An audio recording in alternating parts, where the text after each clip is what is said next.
Thanks, Shobik. We are running quite a way behind schedule. So, for paucity of time, I would request all the panelists to keep the answers very precise and a little bit short so that we can make up on time. The panel discussion is on reimagining application security in the era of digital transformation. So basically, when we are talking about the digital transformation journey, how on the application level, the security is being maintained. And for that, we have a very esoteric set of panelists representing a variety of verticals. And it's my pleasure to call each of them on stage. Can we have Shanghamitra Paim, Head IT Generation, CSC Ventures of the RPSG Group. So CSC, as we all aware, is the largest power supplier of Calcutta, and she is from the generation side. Next, we have Shamrat Banerjee, Senior Vice President, IT and CIO, Imami Limited. Imami, one of the premier FMCG companies in the country, based out of Kolkata. I just couldn't resist this. I'm sure it's not by design, but they too represent the groups, the two largest football clubs in the city and their owners. Next, we have Shubhamoy Chakraborty, Chief Technology Officer of ABP Group, Nandanbajar Group. Can we have Shubhamoy? Next, we have Arijit Dasgupta, Head IT Rupa and Company Limited. We have Shuja Shen, Head IT, VP IT Southeast Asia, Linde India. And we have Shondip Shengupta, Managing Director, ISOR Data Securities Private Limited.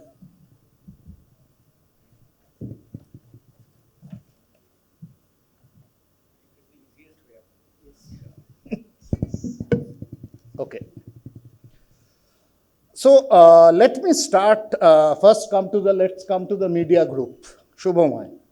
My first question is, especially from a media group perspective, there is humongous amount of data which is being accumulated in the organization, and these data are also coming from extremely heterogeneous sources.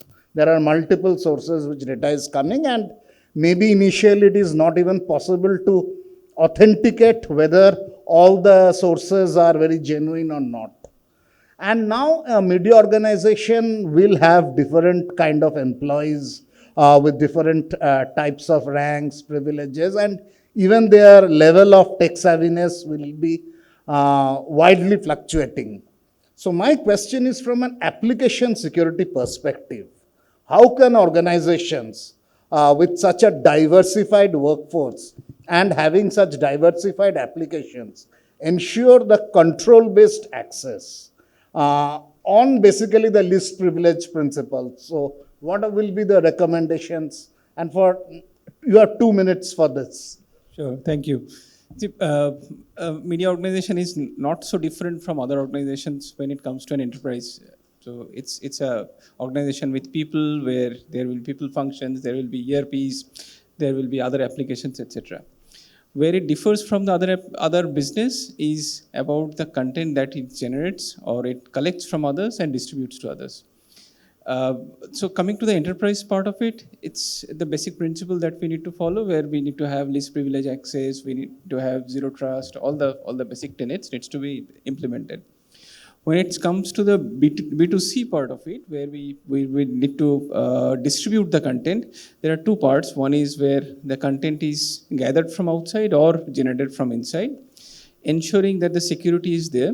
So that's where we need to put the security layer on that, whether the access is being from outside, whether the access is being monitored, and then whether we are collecting customer data also. So media companies also now have e-commerce business. We are also into some space where we directly deal with customers dealing with their personal data. So how we protect that is something that we need to be very careful about. Okay. So that is where possibly it differs from other industry. Okay. So primarily, if I may sum it up, interestingly, a media group will have a B2B as well as a B2C component, and the dynamics of maintaining the cybersecurity in both components differ slightly, and the challenge here is balancing. How do you balance between the two? Perfect. I'll come to you, Shangamitra. Now, from a power side and from a power company, we have seen there are two large components always, the generation side and the distribution side. So the generation side again is primarily a B2B. So in terms of the security vulnerabilities, especially the applications, there are a lot of, we know, these SCADA based and those kind of applications that power generator uses. So what are the security vulnerabilities that are normally you face and from the application level? And I'll put the question which I asked Shubhamay. How do you maintain that different level of application control for different kind of users? Yes, thank you. Good afternoon, ladies and gentlemen.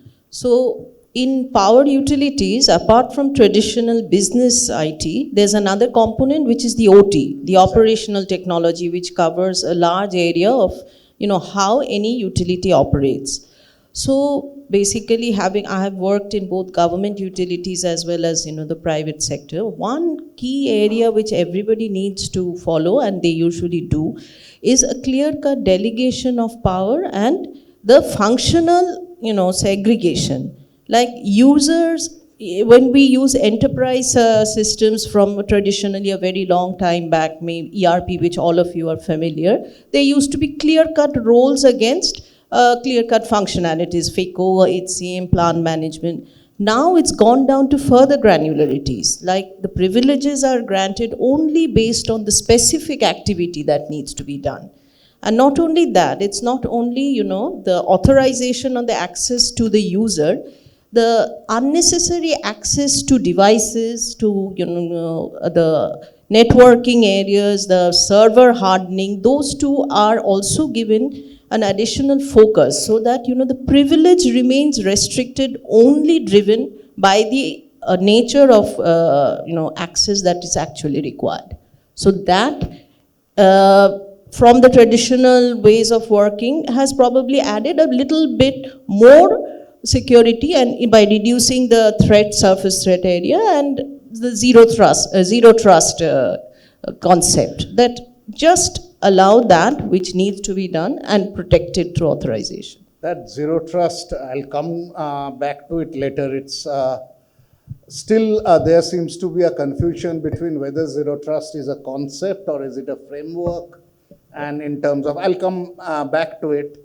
I'll next come to Shamrat Banerjee, and we heard Shangamitra talk about going to the granularities. Now we are going to the granularities. My question is, we go down deep into those granularities and we sort of assign the access controls.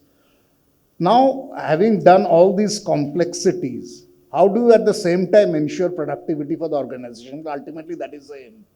For us, an FMCG company, and you are diversified in so many, you even have, in fact, the hospital chain also. How do you manage that? Yeah, I think that's a very pertinent question where we all know and appreciate that cybersecurity is an imminent threat. At the same time, the users, the end users, the business users, a lot of controls, such controls actually put them off. I think the most important point probably is how to sensitize them about the threats, the risks that the organization and them as individuals they carry, in this entire cyber world, so to speak. And I think that culture building is probably the most difficult task. Putting out solutions, putting out technology is something that we are good at. But building that culture around the awareness around the organization, and probably it's more of a top-down approach. I mean, if you can actually convince the board, if you can actually convince your MD, CEO, directors, board of directors about the risks that are there and what needs to be done, I think the task probably becomes a bit easier, but nevertheless, the awareness of the users, whether it's end users, business users, that is extremely important, because yes, by doing all of this, productivity will take a little bit of a hit, but that is true for many other controls. I mean, not just IT controls, even finance puts in a lot of controls in the organization, right? You just have to make them appreciate, the better things of doing, such controls. Okay, great. You are talking about inculcating that whole culture, and that culture should pervade across the organizations. I'll come to our next speaker, Arijit, and my question will be again touching. We had heard about the culture, but one question was when there are certain the controls you mentioned, not only IT, even finance or anything will have these controls. What that implies is we have a lot of regulations. There are a lot of these regulatory compliances which you need to conform to today. So at the same time, while you are conforming to these different kind of regulatory compliances, at the same time ensuring cybersecurity, and which is sacrosanct for the organization. Again, I don't know how would I classify your organization. Textile and apparel, primarily, textile. Again, one of the premier brands. So how is your experience there? Thank you. In our organization, see, we do not have much numbers of applications, but again, in terms of securing applications, so as Shangamitra, Shamrat both have said, segregation of duties, authorization metrics. So we'll have to develop that practice to secure our entire, applications, data, or any kind of breaches. So we'll have to develop this practice from HR department also. See, as per the SOP, all segregation should be distributed as per the user's profile and all. So that's how only you can regulate this entire policies. Okay. Thanks. Shujoy, Shane, I'll come to you next, and I'll just broaden this question, if I may. There are multiple enterprise applications. So, very basic, Shangamitra mentioned the ERP or the supply chain or the CRM, which used to be there, to now we go to different granular level enterprise applications. Now, one, mentioning the security across all these applications, but at the same time, optimally leveraging so that there is no productivity loss, or rather, you enhance the productivity of the organization. So, what are the common pitfalls or challenges that you find there? Great question. I think at this point of time, this is a catch-22 situation where we are in, right? Because what happens is, if you look for the business, they look for productivity, fast go-to-market kind of a solution. On the other hand, because of the security issues, we say the security by design principle, right?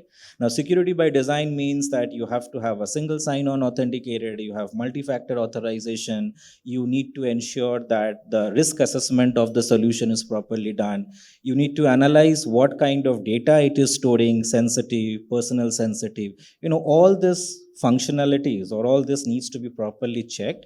And then only you can certify a particular solution that yes, this can be put into place. So this is always a catch-22 which goes on, and the management will always ask that why this solution is taking so much more time. But because of the security layer, I would accept that it is indeed increasing the time for a solution to go to market. What is the way out for us on that? In many of the cases, we are taking a conscious decision that instead of make a solution, you buy a solution, right? Obviously, the cloud is allowing us to go for software as a service.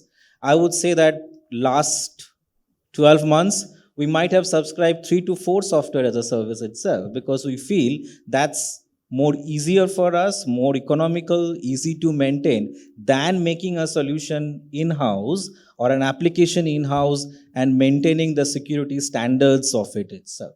So that is, I see a gradual shift which is happening from what used to be 5-6 years back and then what we see now. And cloud is definitely enabling that. Okay. In fact, cloud in the next panel discussion, we'll take it up in more detail, but because obviously now this migration towards cloud is leading to the new paradigms in the game, if I may say. Yes, catch-22, I agree. After all, cybersecurity, the whole thing is a catch-22. If you do, you are still get the blame, and if you don't, it will still be there. Okay, next I'll come to Sandeep Sengupta, and I'll put a more technical question to you. Now, in terms of when you are evaluating application security, procedures like penetration testing or secure code reviews, how are these procedures used, especially while evaluating application level security? Very good afternoon. So, I am the ethical hacker auditor on the stage. See, when I go for audit, many of my clients are sitting over here, and 100 plus companies that I have audited. You know, when we go for audit, we see 60% of the problem is misconfiguration. So people have an attitude that if I want to be secure, I need to buy a lot of things. Actually, you first need to do secure whatever you already have. And there are 3 industry benchmark for that.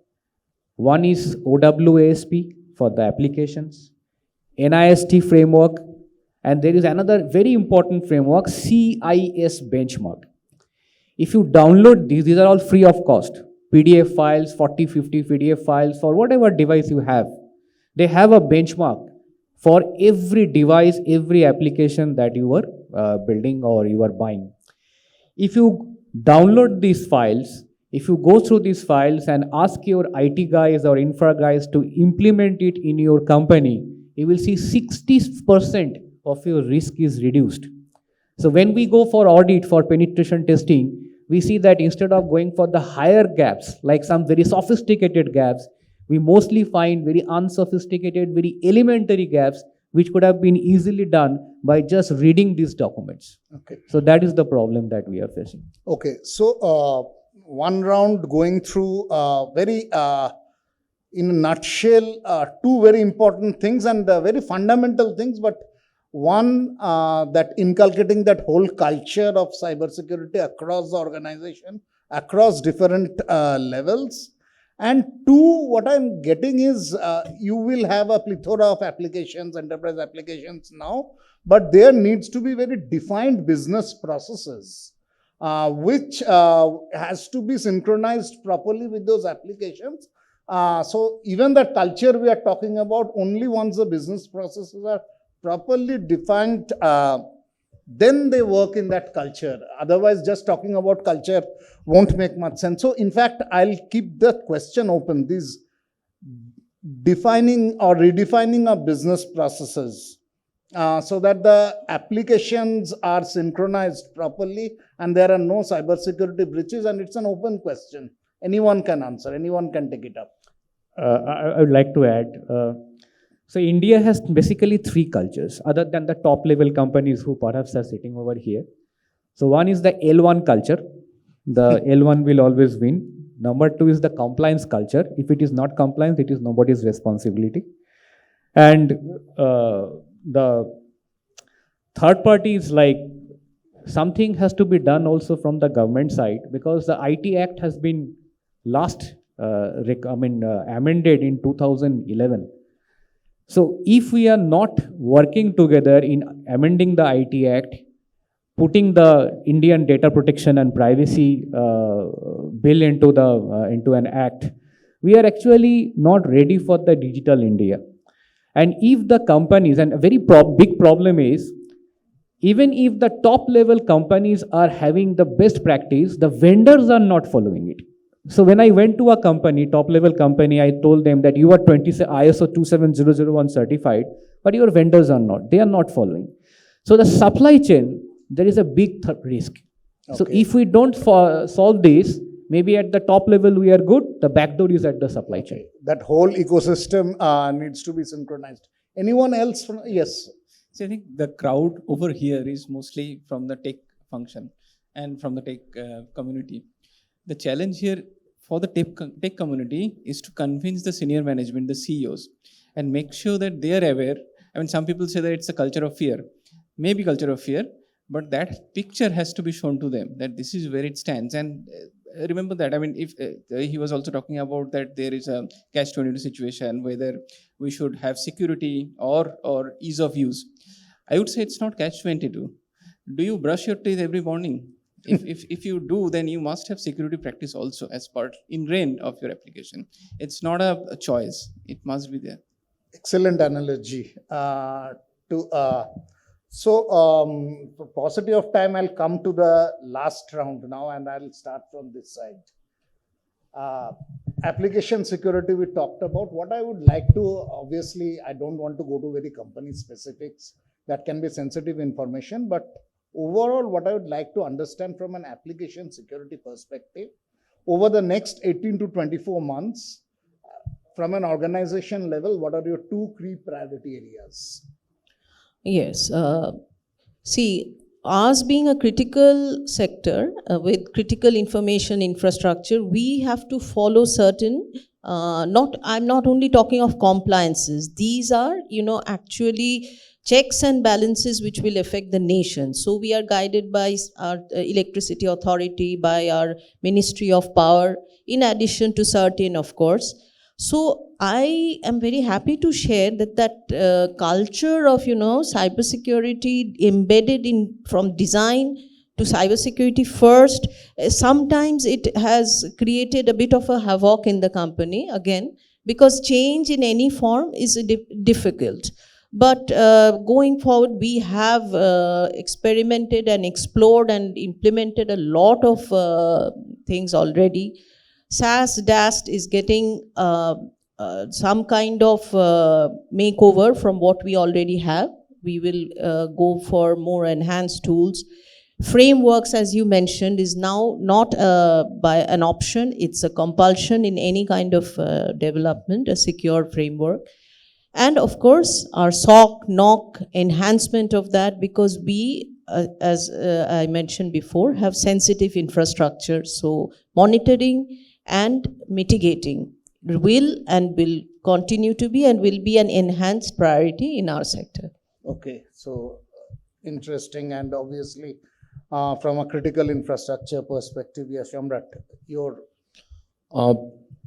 apart from the regular stuff, I think what we need to focus on is that being an FMCG brand and having so many brands, there is a lot of various brand websites which have been built over time under various domains, various service providers. I think one priority is to consolidate and bring them under one framework from a security point of view as well as from a technology point of view.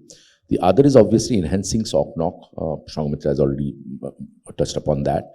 And down the line, probably not right now, but maybe 2 years from now, we would also want to leverage as much as intelligence, AI-led, kind of probably get into a red team, blue team kind of a concept, which can be on a constant watch from a cybersecurity point of view. Okay. Yes. If you are asking about 2 years down the line, I would say we will go into a very chaotic world. Because now we are fighting against the Jamtara local criminals. We are slowly moving to the world of ChatGPT, then the IoT, and very soon we will be fighting against the cyber war criminals. So people from outside the country, even if you go to the dark web, they have some people who have put up a price catalog for crime as service, right? I have shown live website, live demo to many people out here. And these guys are now even giving a refund policy if they cannot do the work. So down the line after 2 years, we should be ready for a cyber war, and people with the most sophisticated technology and the best of the best skill will be going against you, and we should be ready for that. Very scary prognosis. Yes, sir. I would add one, deployment of security practices, devices is not the only thing. Frequently monitoring, auditing, and checking all the users' activities across the organizations in cloud, public cloud or private cloud. That's also essential. Another point I would add: so introducing RPA can reduce the risk of kind of breaches or list of privileged users, those who are doing unwanted activities also, that can be controlled. Yes, sir. I think what others mentioned all is applicable, right? But apart from that, what we are seeing, and this is one of the key critical area for us, is that the phishing attacks, right? These are increasing in a very rapid way, and because of the AI technologies and all the data which is now available in the public forum, they are becoming very sophisticated itself. So what we do constantly is that, and this is very difficult to control. There's no one single device which can stop it, right? I can put a perimeter security, but I don't have a device or a solution which can stop a phishing attack itself. Then I have to stop all emails or messages coming to the organization, which is difficult. So this is basically reaching out to every individual. So we being a 1,000, 5,000 people company, so it's difficult to reach out to every individual, explain that what is a phishing email and what is not a phishing email. Lots of work, lots of effort is going on, but I would say still we are at a very basic stage itself, because the other side is getting more and more sophisticated every day. Your point, after Shubhama says, I will put that question as a last one. And interesting. Now, this question. Sure, I think 2 years is too long a time. I mean, you can't even see what is going to happen tomorrow. So you have to be on your toes. I mean, all our partners we work very closely with. We have people like Shandeep, we have people like Manu Siddhi who keep on advising us. So I mean, really, we can't have a plan for 2 years standing today. Okay. So just before we conclude, and again, it's open. Anyone, this phishing thing, what happened, and especially during pandemic, when the entire thing shifted to a work from home and ultimately a work from anywhere kind of environment, what we saw, the access through devices of the enterprise application and the gap between what was personal data and official data, professional and personal data, that line got blurred. Ultimately, anyone is working from home on a laptop or phone. His kid is doing schooling classes, online classes, same device, everything, and blah, blah, blah. So that sort of when compromise is happening, and it's a reality, we will be doing hybrid level of work. Definitely, we are not going back to the 2019 level anymore. So in this scenario, how does this enterprise level application security take more seriousness or assume more seriousness situation? Anyone would like to take it up? Yes, sir. I mean, these are, in my opinion, these are two different aspects itself, right? What we would like COVID has definitely impacted the way the applications are being accessed, right? So that has definitely gone through a particular change, and it's sort of a mindset change what has happened, that people now need solutions to be available everywhere and anywhere, kind of, right? I think that that basic change has come in, and we now need to expose our solution to any device, kind of, right? I think that is probably a demand or a risk which we are not prepared 3 years back. Before COVID, we have never thought that it is probably going to hit us so fast itself. People nowadays would probably ask for their SAP should be available on mobile, and SAP is giving that solution. It's exactly a great thing. So that is what is changing very fast for us. Okay, this interesting discussion, we could have taken it forward, but we have to conclude it due to paucity of time. So before we finish, I'd just like to call Shobik to just hand over a token of appreciation to our panelists here. Can we have the... Miss Sanghamitra Pain.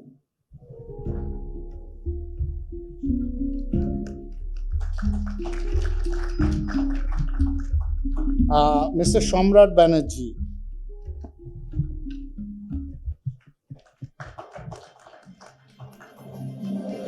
Mr. Shondeep Sengupta.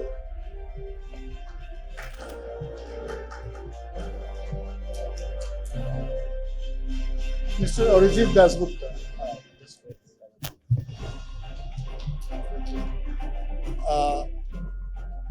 Mr. Shujoy Sen.